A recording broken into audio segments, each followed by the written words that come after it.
Olá, pessoal. Voltamos aí para mais uma videoaula, né, no nosso conteúdo de molécula. Hoje nós vamos mudar um pouquinho de assunto, falar então a respeito de outro tipo de biomolécula, né, que seria exatamente os carboidratos, tá? Deixa eu abrir aqui para a gente.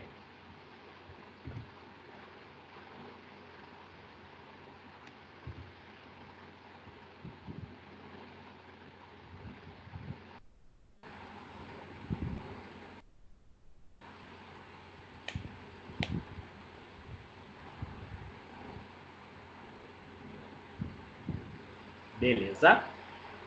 Então, pessoal, como eu havia comentado com vocês, hoje a gente vai falar um pouquinho, né, a respeito das características gerais dos carboidratos, tá? Então, primeira situação interessante seria justamente o fato desse carboidrato ele ser muito importante, principalmente na questão da alimentação, tá? Então, de maneira geral, a gente observa, né, por exemplo, o carboidrato sendo largamente utilizado aí na alimentação, principalmente quando a gente fala a respeito dos cereais. Além dessa questão da alimentação, a gente vai estar observando exatamente o carboidrato envolvidas em outras situações, como por exemplo estruturas, né? Tanto na questão das plantas, como no caso das bactérias, né? Então a gente vai estar observando algumas características relacionadas a eles. Beleza? Então, para a gente começar, vale a pena destacar alguns aspectos importantes com relação aos carboidratos. Então, primeira coisa, pessoal, molécula mais abundante na Terra. A gente já chegou a conversar a respeito desse assunto, né? Então, nós vimos, por exemplo, que quando a gente fala da questão do carboidrato, da celulose, então nós observamos, de fato, aí ele sendo mais abundante, considerando todos os seres vivos, né? E aí a gente vai perceber que, de fato, ele acaba exercendo papéis fundamentais tanto na questão da sobrevivência dos animais, né, a questão até mesmo na composição de reserva e até mesmo estrutura das plantas, e também para os micro-organismos. Então, pessoal, só para a gente ter uma ideia, a gente observa, por exemplo, que as plantas elas são capazes aí de converter CO2 em água, em celulose e também em outros produtos. Então tem uma estimativa aí em torno de 100 bilhões de toneladas anualmente que acabam sendo convertidas pelas plantas a partir do processo de fotossíntese. Outra característica importante é o fato dos carboidratos estarem presentes no tecido conjuntivo, principalmente na composição daquela substância fundamental.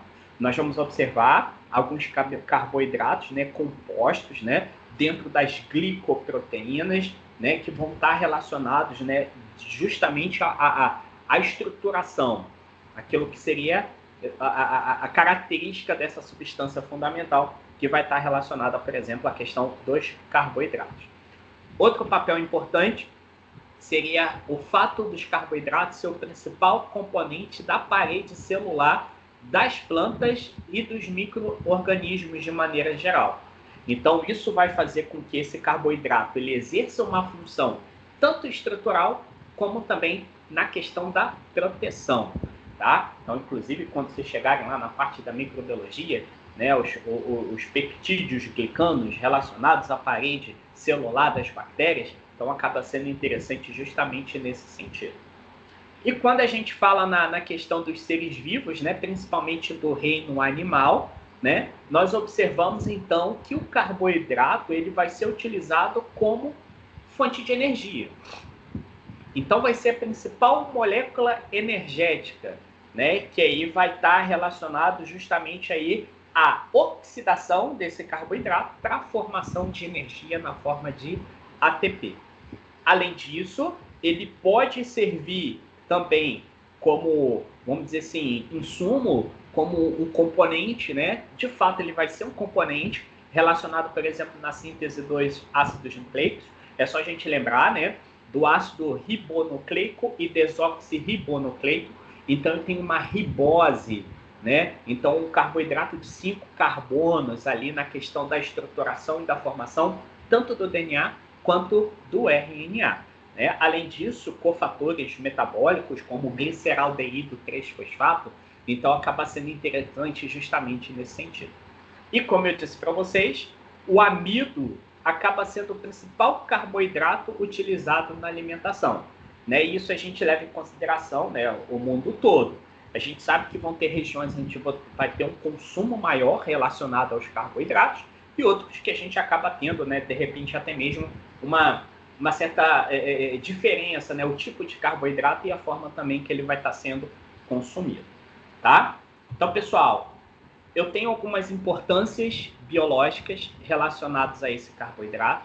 A primeira foi aquela que nós falamos anteriormente, então sendo a principal molécula utilizada para obtenção de energia, tá? Então, daqueles organismos não fotossintetizantes.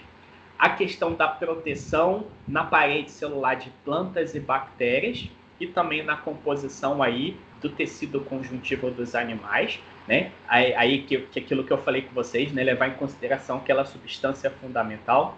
Processo de lubrificação das articulações esqueléticas a partir dos proteoglicanos.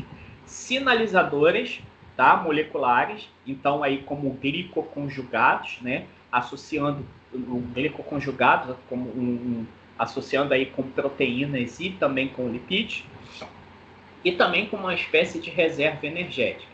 Aí eu tenho duas situações. A reserva energética nos animais, na forma de glicogênio, e a reserva energética nos vegetais, que vai ser na forma de amido. Então eu tenho algumas situações, importâncias relacionadas exatamente a esse tipo de biomolécula. Pessoal, vale a pena destacar que quando a gente fala a respeito da composição orgânica, nós vamos observar carbono, hidrogênio e oxigênio como os componentes principais, né? Sendo que, se a gente levar em consideração alguns carboidratos compostos, eu tenho também a presença de nitrogênio, fósforo e até mesmo enxofre. E é interessante que eu vou ter dois grupamentos químicos na formação dos carboidratos. Eu vou ter exatamente uma cetose e um aldeído, né? Uma cetona e um aldeído. Tanto que nós definimos os carboidratos como polidroxaldeído, como é o caso da glicose, e os polidroxcetona, como é o caso da frutose. Então, o aldeído, um grupamento químico, ou uma cetose, né? O que a gente observa, por exemplo, na questão da frutose. Então, eu tenho uma aldose e uma cetose, a glicose e a frutose. E vale a pena destacar, pessoal, quando a gente fala a respeito da composição, o número mínimo de carbono que nós observamos nos carboidratos vai ser 3. Né? Então, até coloquei aqui uma fórmula geral, CnH2ON, né? Onde esse N ele tem que ser maior ou igual a 3. Então, eu tenho essa dinâmica na questão da estruturação e formação das moléculas de carboidrato. Ok? Pessoal, algumas características químicas importantes relacionadas aos carboidratos. A primeira situação que eu tenho carboidratos que são isômeros, ou seja, eles vão apresentar a mesma fórmula química, porém o grupamento funcional, o grupamento químico vai ser diferente, que foi o que nós vimos anteriormente, né? Quando eu tenho a questão de uma aldose e uma cetose. Então, um exemplo clássico vai ser justamente com relação à glicose e à frutose. A glicose, uma aldose, enquanto que a frutose vai ser exatamente uma cetona, tá? Então, eu tenho essa característica química. Uma segunda situação seriam os carboidratos epímeros, que também vão apresentar a mesma fórmula química, né? A gente vai observar o mesmo grupamento químico, porém, eu tenho diferença na configuração das hidroxilas. O posicionamento das hidroxilas acabam sendo diferente. Então, percebam, aqui eu tenho uma manose e uma glicose. A diferença entre eles vai ser justamente no carbono 2, a posição do grupamento da hidroxila, de uma das hidroxilas. E quando eu comparo a glicose com a galactose, eu vou observar exatamente no carbono 4. Então, hoje eu tenho aí a diferença no posicionamento da hidroxila. Então, a gente pode falar que a glicose e a manose são carboidratos epímeros no carbono 2. E a glicose e a galactose são carboidratos epímeros aí no carbono 4. Tá? Então, aí a gente sempre observa, né, de fato, essa definição com relação aos carboidratos epídicos. Além dessas informações, nós temos também os carboidratos enantiômeros, né? Enantiômeros vão ser aquele tipo de isomeria especial, que seria, pessoal, aquele fenômeno do espelho, né? As imagens sendo um espelho uma da outra. Então, percebam aqui que eu vou ter a L-glicose e a D-glicose, né? Levogem, destrose de glicose, né? Então, eu tenho exatamente esses enantiômeros relacionados a imagens especulares, né? Então, dentro dessa situação. Então, a gente acaba definindo como D ou L açúcar, né? Então, só para a gente ter uma ideia, quando a gente fala nos seres humanos, os carboidratos, a grande maioria, eles vão ser no formato D, tá? Então, eu tenho, de fato, esse tipo de situação, né? O D-glicose. Então, eu tenho essa dinâmica, né, relacionada ao que seria essa característica química dos enantiômeros. Além dos enantiômeros, eu tenho aquilo que seria a classificação de acordo com o número de carboidratos que vão estar ligados. Então, pessoal, na classificação dos carboidratos, eu tenho os monossacarídeos, que nós consideramos aí os carboidratos simples. Eu tenho os oligosacarídeos, que são os carboidratos intermediários, que vão ter de 2 a 10 unidades monossacarídicas. Então, o mais importante deles vão ser exatamente os disacarídeos. E eu tenho os polissacarídeos, né, que aí já vão estar relacionados à condensação de muitos monossacarídeos, né? Vou botar aí acima de 10. Né? Então, exatamente a partir das reações, né, de formação dessas ligações glicosídicas que vão estar acontecendo entre eles. Então, aí eu tenho a classificação relacionada a esse tipo de biomolécula, tá? Então, ó, só para a gente ter uma ideia, falando de forma específica dos monossacarídeos, os monossacarídeos eles vão ser relativamente pequenos, né? Vão ser carboidratos que vão ter no mínimo 3 carbonos e no máximo 9 carbonos, né? Vão ser solúveis em água e acabam não sendo capazes de sofrer hidrólise. Então, somente a partir de fenômenos oxidativos, né? E todos eles vão ter um sabor doce, tá? Nós vamos observar que os carboidratos eles podem se apresentar numa cadeia linear ou cíclica, mas, de fato, os monossacarídeos eles predominantemente vão estar aparecendo, né, na sua forma cíclica, e a sua classificação vai ser de acordo com o número de carbonos da molécula.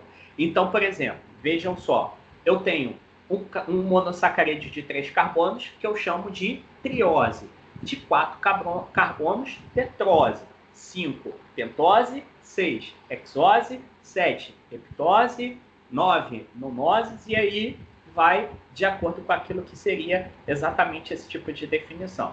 Então, monossacarídeo, açúcares simples, né, que vai ser uma cadeia de carbono, no mínimo 3, então formando aquilo que seriam os carboidratos.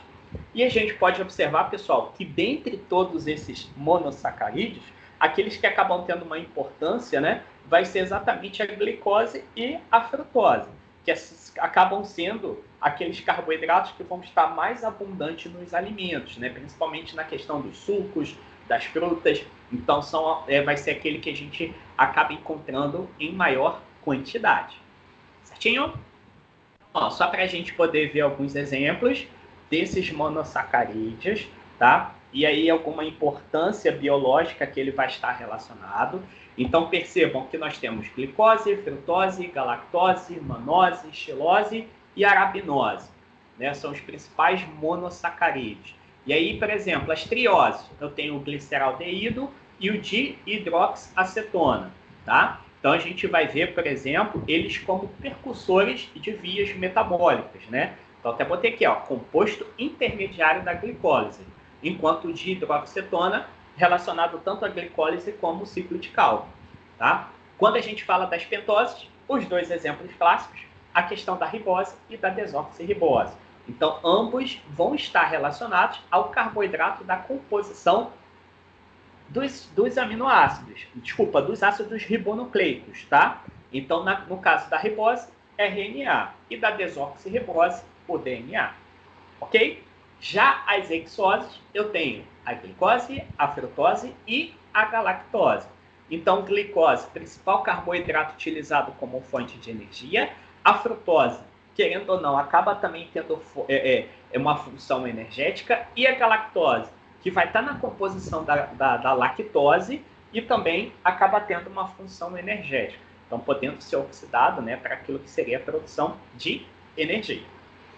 E aí, pessoal, com relação a algumas características químicas desses monossacarídeos, nós observamos exatamente que existe o processo de ciclização desses monossacarídeos, tá? Então, só para a gente ter uma ideia, menos de 1% dos monossacarídeos, principalmente aqueles acima de 5, né, ou mais átomos de carbono, vão acontecer na forma aberta. Geralmente, de 5 para lá, a gente vai estar observando ele na forma cíclica, tá? Então, o que a gente vai verificar é que geralmente eles vão estar sendo encontrados aí em uma forma de anel, como nós observamos aqui nessa figurinha, né, da glicose. Então, pessoal, o que nós vamos observar seria exatamente, ó, o grupamento aldeído ou acetona, né? Aí vai depender se ele é uma aldose ou uma acetose, que vai estar reagindo de fato com o álcool do mesmo açúcar. Então, para que de fato possa estar formando exatamente um anel cíclico. E é interessante, pessoal, quando o carboidrato ele vai estar, por exemplo, sendo encontrado, por exemplo, na forma cíclica, a gente define ele como uma piranose para anéis de 6 elementos e uma furanose para anéis de 5 elementos. Então, isso seria uma nomenclatura, né, dentro daquilo que seria a formação desse processo de ciclização desses monossacarídeos. Então, percebam, aqui eu tenho uma glicose, que tem 6 elementos, então a gente chama de glicopiranose, né? Então, aí só para a gente ter uma ideia dentro daquilo que seria essa nomenclatura, tá? Então, aí seria o processo de ciclização. Como eu disse para vocês, então, menos de 1% desses monossacarídeos, né, acima de 5 carbonos, vão ser encontrados como cadeia aberta, acíclica. Ok? E aí, pessoal, outra característica importante seria que no momento em que você tem a formação dessa ciclização, eu tenho aquilo que seria a formação de um carbono anômero, né? Que seria exatamente um carbono que vai estar se ligando a esse grupamento, a essa aldose ou a essa cetose, e vai fazer com que esse grupamento, né, essa ligação de COH, ele possa estar ficando em posições diferentes. Então, percebam, eu posso estar formando uma alfa-glicopiranose, onde o grupamento OH ele vai estar voltado para a porção inferior, e eu tenho uma beta-glicopiranose, que aí vai estar relacionado exatamente a uma posição acima, né, superior. Então, carbono anômero. Então, durante o processo de ciclização, eu tenho exatamente o posicionamento dessa hidroxila, desse grupamento OH. Então, se ele ficar voltado para baixo, eu falo que é um alfa-glicopiranose. Se for voltado para cima, uma beta-glicopiranose. Importante, pessoal, que dentro dessa definição de alfa e beta, eu tenho também a diferenciação na enzima que vai estar relacionada ao seu processo de quebra, de oxidação, tá? Então, por exemplo, quando a gente fala da formação dos diferentes tipos de carboidrato, se ele vai estar ligando a glicose alfa ou glicose beta, né, uma alfa-glicopiranose ou beta-glicopiranose, isso vai estar definindo qual que vai ser o tipo de carboidrato e até mesmo a sua função. Nós percebemos isso, por exemplo, na questão do amido e da celulose. Alfa-glicopiranose, amido, e beta-glicopiranose formando a celulose. Tanto que a gente não tem enzima para poder degradar celulose, né? Então a gente observa esse fenômeno de formação desse carbono anômero sendo importante para poder estar definindo as estruturas específicas de cada tipo de carboidrato. Ok? Outro fenômeno interessante dentro dessa característica química dos monossacarídeos seria exatamente os glicídios redutores. Esses glicídios redutores, pessoal, vamos observar exatamente isso aqui, ó. A hidroxila ligada ao carbono anômero, ele fica livre, né? Isso significa que ele vai poder estar se ligando aí a qualquer tipo de composto. Então, vamos imaginar que os monossacarídeos cíclicos, né, que vão ter esse OH livre, a gente acaba definindo como glicídios redutores, né? Então, isso acaba sendo interessante, né, na questão da definição e até mesmo na análise de alguns carboidratos, né, kits de oxidação, de redução, para poder estar observando e analisando a presença desses carboidratos em determinadas condições. Tá? Até mesmo o teste de glicose oxidase que é feito, né, para determinação de glicose no plasma sanguíneo, ele vai ser baseado exatamente nessa característica do monossacarídeo, né, que a gente vai estar verificando, fazendo essa busca para poder estar tendo aquilo que seria a identificação deles. Então, como eu disse, todo monossacarídeo é um açúcar redutor. Ok? Pessoal, e aí, para a formação de um oligo ou de um polissacarídeo, é necessário que aconteça a ligação entre monossacarídeos, tá? E o nome dessa ligação, nós vamos observar que seria a ligação glicosídica, né? Toda vez que eu tenho uma formação de uma ligação glicosídica, nós vamos observar uma perda de molécula de água, né? Bem parecido com aquilo que acontece, por exemplo, na ligação peptídica, né? Nessa ligação glicosídica, a gente acaba observando exatamente esse mesmo tipo de fenômeno, tá? Então, pessoal, essa ligação glicosídica, né, ela vai estar acontecendo entre o carbono 1 e o carbono 4, né, o carbono 1 do primeiro monossacarídeo com o carbono 4 do outro, né? Então, a gente observa esse fenômeno de ligação, sempre levando em consideração a hidroxila, né, onde eu tenho o anômero, o carbono anômero, tá? E é interessante que dentro da formação dessa ligação glicosídica, devido à possibilidade de posicionamento dessa hidroxila, eu tenho aquilo que seria a formação de uma ligação alfa-glicosídica ou uma ligação beta-glicosídica, tá? Então, percebam que eu tenho, de fato, a possibilidade de formação de alfa ou beta de acordo com a característica do posicionamento da hidroxila, tá? E foi aquilo que eu falei com vocês. Isso vai influenciar diretamente na estrutura, na função de cada carboidrato, né? Que aí a gente verifica, né, dentro daquilo que seria o fenômeno de formação desses polissacarídeos. Beleza? Então, a partir dessa ligação glicosídica, eu formo as cadeias de carboidratos maiores, né? E uma delas seria exatamente os oligosacarídeos. Como nós vimos lá na definição da classificação, esses oligosacarídeos vão ser resultantes da ligação de 2 até 10 moléculas de monossacarídeos.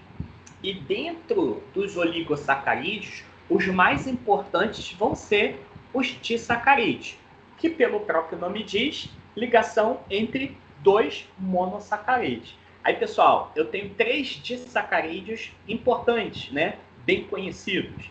A sacarose, que a gente observa, por exemplo, na cana-de-açúcar, que vai ser a ligação de uma molécula de glicose com uma molécula de frutose. A lactose, que vai ser a ligação de uma molécula de glicose com a molécula de galactose. Aí a gente observa, por exemplo, no leite.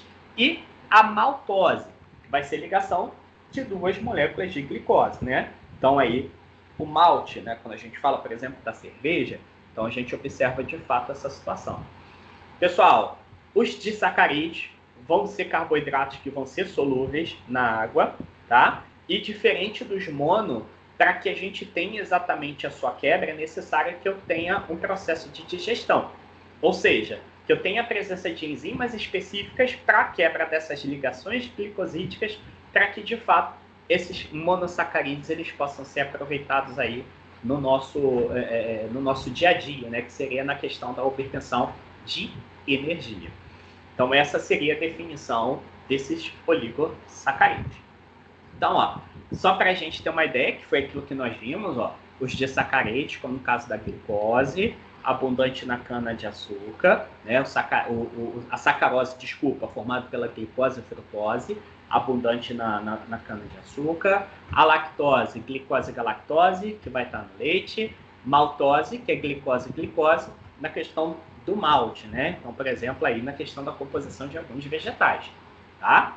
E no caso, um trissacarídeo importante seria a rafinose, né? Que vai ser glicose, frutose e galactose, né? E ele vai ser encontrado, por exemplo, nas leguminosas. E esse, pessoal, é um tipo de carboidrato que vai ter uma ligação beta, né, que a gente observa, né, e aí que de fato acaba não, né, entre glicose e a galactose, que aí acaba não sendo digerida pelo nosso organismo, né? Então aí que a gente até observa, não é digerida pelos seres humanos. Então ela funciona como fibra. Todo carboidrato que não for digerido pelo nosso organismo, ele vai ter uma função de fibra, ok? Pessoal, os polissacarídeos vão ser aqueles carboidratos com mais de 10 unidades de monossacarídeos, né? Então, o principal monossacarídeo que vai estar formando esses poli vai ser exatamente a glicose, tá? Então, pode alcançar aí centenas de subunidades que vão estar relacionadas justamente a essa composição, tá? Aí, pessoal, aquilo que eu falei com vocês, então nós observamos, ó, a questão do tipo de ligação, né? Percebam o amido, ligação alfa, enquanto que a celulose, ligação beta. Então, nós observamos dois carboidratos, dois polissacarídeos, com sequências de glicose, porém com ligações diferentes. Então, a que tem ligação alfa, que é o amido, ele acaba sendo utilizado como fonte de energia, né? Armazenamento de combustível. Em contrapartida, a celulose, que nós observamos a formação dessas ligações beta, né? Aí eu tenho observado exatamente como elementos estruturais, tá? E aí, pessoal, por conta da formação dessas cadeias, nós observamos, então, que esses polissacarídeos, eles podem ser encontrados tanto na forma linear, como no caso da amilose, como também de uma cadeia ramificada, né? Como no caso da amilopectina. Então, por exemplo, lá na formação, né, do amido, da pectina, né, que a gente observa de fato esse fenômeno, né? Todos os polissacarídeos, eles acabam sendo insolúveis, né? Então, aí eles necessitam ser quebrados para que, de fato, a gente consiga estar se tornando ele solúvel e aí podendo aproveitar. Então, aí a gente vê, né, como característica química relacionada a esses polissacarídeos. Ok? Então, ó, só para a gente poder ver alguns exemplos. Então, por exemplo, amido, 1.400 unidades de glicose, armazenamento de energia nas plantas, né? Principal reserva energética nos vegetais. O glicogênio, 30.000 moléculas de glicose, armazenamento de energia, só que na célula animal e no fungo. Celulose, 1.000 moléculas de glicose, já vai ter função estrutural, né? Composição, por exemplo, da parede celular das plantas. E a quitina vai estar relacionado, por exemplo, na parede celular dos fungos e no exoesqueleto dos artrópodes. Então percebam que os polissacarídeos, né, vão ser cadeias longas de monossacarídeos, que vão ter importância tanto na questão da reserva energética, como também estrutura. Beleza? Então, pessoal, além de toda essa dinâmica de formação desses mono, oligo ou polissacarídeos, nós temos também aquilo que seria os carboidratos complexos, né? Que vão estar relacionados a uma ligação, além da ligação glicosídica, eu vou ter uma ligação com outro tipo de substância, com outro tipo de biomolécula que não vai ter uma característica de glicídio, que não são carboidratos. Então, por exemplo, é o que nós observamos na questão da formação do DNA e do RNA. Né? Então, percebam naquela situação em que eu tenho a ligação das bases nitrogenadas, né, adenina, timina, guanina, citosina, com uma pentose. No caso aqui, mostrando o DNA, aquilo que seria, né, uma desoxirribose. Né? Eu tenho também a questão da ligação com anéis aromáticos, né? É o que a gente observa, por exemplo, na questão dos esteroides e também da bilirrubina. Isso vai ser interessante, pessoal, na hora que vocês forem ver a questão da bioquímica aplicada à fisiologia, né? Na determinação de alguns compostos, né, liberados, por exemplo, pelo fígado, né? No caso da bilirrubina. Eu tenho a questão ligado a proteínas, que foi aquilo que a gente viu na composição da substância fundamental, da matriz extracelular, por exemplo, do tecido conjuntivo, que seria exatamente as glicoproteínas e os proteoglicanos, né? E eu tenho, pessoal, aquilo que seria ligado a lipídios, que seria a ácidos graxos, né? Então, aqui eu tenho, no caso aqui, os glicolipídios, né? Que acabam sendo observados. Então, pessoal, carboidratos complexos vão ser aqueles carboidratos que vão estar ligados a outro composto que não seja apenas o carboidrato. Então, eu vou ter uma sequência para a formação desse carboidrato e, além dele, eu vou ter exatamente um grupamento não glicídico que vai estar fazendo parte da sua composição. Então, no caso, glicoproteínas, proteoglicanos, glicolipídios, esteroides, né? A questão da bilirrubina, os ácidos nucleicos. Então, percebam, aí eu tenho exatamente essas características relacionadas aí à composição e à ligação desses compostos. Beleza? E aí, pessoal, passando por uma parte de obtenção, isso vai ser interessante, que vai ser o pontapé para os nossos próximos temas, né, que vão estar relacionados a metabolismo dos carboidratos. A gente observa o fenômeno da digestão do carboidrato. Primeira coisa, pessoal, importante, os carboidratos que nós nos alimentamos, amido, sacarose, lactose, celulose, né? Quem gosta de comer a salada, a famosa salada. Então, percebam que aqui na boca, durante a mastigação, eu já tenho aquilo que seria a ação da amilase salivar. Então, pessoal, o que nós vamos observar é que a amilase salivar, ela vai estar atuando tanto no amido quanto no glicogênio, por exemplo, presente na dieta. A gente sabe, por exemplo, essas reservas em animais, né? Então, o fígado de boi, enfim, a gente observa que, de fato, existe essa possibilidade. Então, o que vai acontecer é que essa alfa-amilase, ela vai começar a realizar o processo de hidrólise desses compostos, no caso, do amido e do glicogênio. Não está ilustrado aqui, apenas o amido, só para a gente entender. Aí, percebam, pessoal, durante a ação dessa alfa-amilase, o que nós vamos observar? Ó, liberação de dextrose de amido, isomaltose, maltose, maltotriose, e percebam, ó, a lactose e a sacarose, que são disacarídeos, eles permanecem intactos. Eles ainda não são hidrolizados. Então, eles seguem aí no processo de digestão. Então, o que acontece na boca com a liberação da alfa-amilase salivar é degradação de amido em compostos menores, a hidrólise desse amido em compostos menores. Dextrina, maltose, maltotriose, enfim, nessa definição. E até mesmo na maltose, que seria um disacarídeo. Aí, pessoal, seguindo, então, o alimento, chega no estômago, eu tenho, então, a digestão, ela parando. Por quê, pessoal? O baixo pH do estômago, ele vai inativar a alfa-amilase salivar. Então, percebam aquela dinâmica das enzimas. As enzimas, elas vão ter a sua atividade máxima em um pH ideal. Então, vamos imaginar que a alfa-amilase salivar, ela tem um pH básico para que ela tenha possa estar atingindo o seu pico de atividade.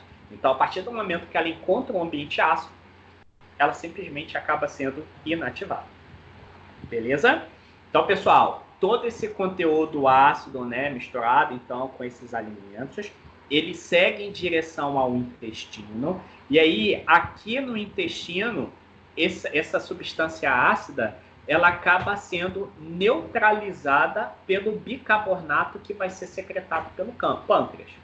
Ou seja, ele vai voltar a ter uma característica básica. E aí vai ser justamente aqui onde eu tenho a liberação também pelo pâncreas da amilase pancreática, e ela vai dar continuidade ao processo de digestão desses carboidratos maiores, principalmente do amido. Então, percebam, a alfa-amilase pancreática vai estar transformando então aquele amido que passou, né, vamos dizer assim, em isomaltose, maltose, maltotriose, lactose, sacarose, e vai continuar o processo de digestão. Ok? Então, o que a gente observa é que o final do processo da digestão, ele vai estar acontecendo no epitélio mucoso do jejunum, pela ação, então, das disacarases, né? Das enzimas que degradam disacarídeos, né? Então, eu tenho isomaltase, maltase, lactase, sacarase, trealase, ou seja, eu venho de um amido, de uma molécula grande, que já foi inicialmente reduzida pela amilase salivar, chegou no pâncreas, aquele que passou, ou ainda aquelas moléculas maiores, elas vão ser cada vez mais reduzidas, né, para que possa estar formando carboidratos relativamente mais simples, não monossacarídeos, carboidratos mais simples. E quando chega exatamente lá na região do jejunum, eu tenho a ação das disacarases, isomaltase, maltase, lactase, sacarase, trealase, que vão estar degradando esses oligos, né, no caso esses disacarídeos, em monossacarídeos. Então, por exemplo, glicose, frutose e galactose. Aí sim, pessoal, na forma de monossacarídeo, esses carboidratos eles acabam sendo absorvidos. Ok? Certinho? Então, para a gente fazer um resuminho dessa digestão, boca, amilase salivar, amido em produtos menores, como a dextrina, a maltose. Intestino delgado, né, onde vai estar sendo liberado as enzimas pancreáticas, então tem o amilase pancreática. Então vai ter o amilopectina, né, o próprio amido, então para transformar em maltose, maltotriose, dextrina, enfim, né, naqueles moléculas menores.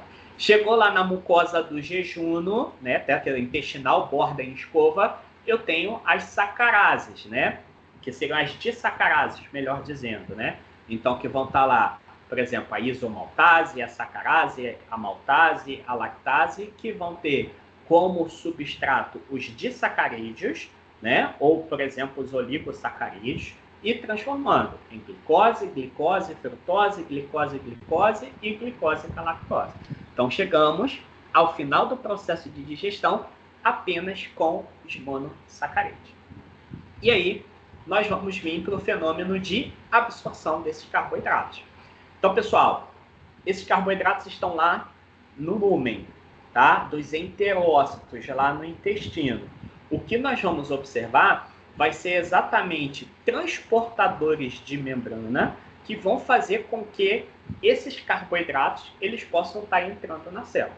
Então, percebam, a galactose e a glicose, elas vão ser transportadas pelo transportador SGLTI, que é um transportador sim-porte. Então, que ele vai estar transportando concomitantemente o monossacarídeo junto com a molécula de sódio, tá? No caso da frutose, ela vai entrar por meio do GLUT5, que vai ser um transportador independente de sódio, tá? Então, vamos imaginar que aí a gente tem a entrada da frutose por um transportador, por uma proteína transportadora diferente, né? Então, vai ser justamente nesse jejunum onde eu tenho exatamente aí todo o processo de absorção a partir dos enterócitos, das células da mucosa que vão estar relacionados a esse processo. Ok?